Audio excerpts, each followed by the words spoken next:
Plutôt que de dépendre d'équipes lentes et nombreuses, la Chine déploie des robots nettoyeurs qui glissent sur les panneaux comme des sentinelles silencieuses. Ces machines utilisent des brosses douces, de l'air comprimé ou un système de nettoyage à sec, éliminant la poussière sans rayer la surface. Et elles vont vite, ce qui prendrait des jours à des ouvriers humains se fait en une seule nuit, maintenant les panneaux à leur rendement maximal. Des capteurs intégrés détectent le niveau d'encrassement et planifient automatiquement les nettoyages, transformant une tâche manuelle en une opération fluide, pilotée par l'intelligence artificielle. Ce n'est pas qu'une question d'esthétique, c'est une manière d'extraire chaque dernier watt du soleil. Plus les panneaux sont propres, plus l'énergie afflue dans le réseau renouvelable chinois, alimentant les foyers, les usines, et ces immenses tunnels creusés à travers les montagnes.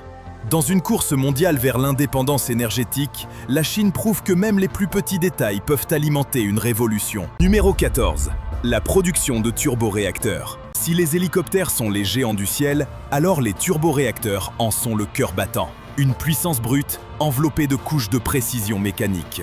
Le processus commence dans des fonderies ardentes, où des super-alliages à base de nickel sont fondus, puis coulés dans des moules conçus avec une minutie extrême. Ces alliages ne sont pas des métaux ordinaires.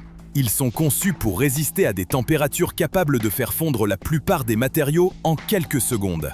Une fois refroidi, le métal est forgé en disque de compresseur massif, la colonne vertébrale du moteur. Mais la véritable prouesse se trouve dans les pales. Un usinage à l'échelle du micron garantit que chaque pale de turbine n'est pas seulement identique, mais aérodynamiquement parfaite. La moindre imperfection, même invisible à l'œil nu, peut provoquer une défaillance catastrophique à 10 000 tours par minute.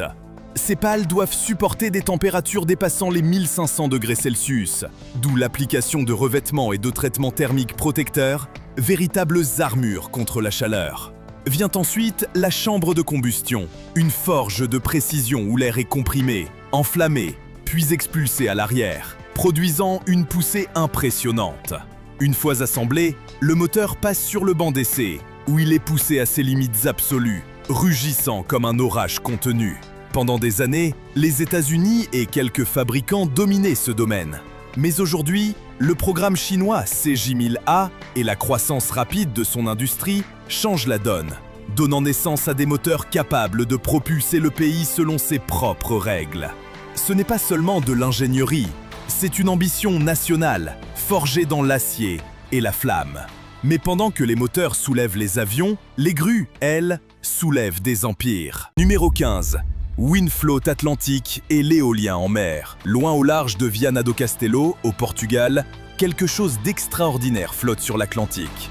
Ce n'est pas un navire, ni une plateforme pétrolière, mais un parc éolien flottant, Windfloat Atlantique. Avec une capacité de 25 MW et ses plateformes semi-submersibles élégantes, c'est une première en Europe continentale. La preuve que l'énergie éolienne en mer n'a pas besoin d'être ancrée au fond pour être puissante.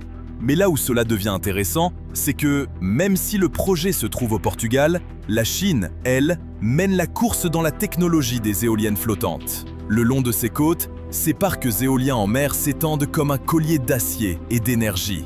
Et le pays exporte désormais son savoir-faire à l'étranger.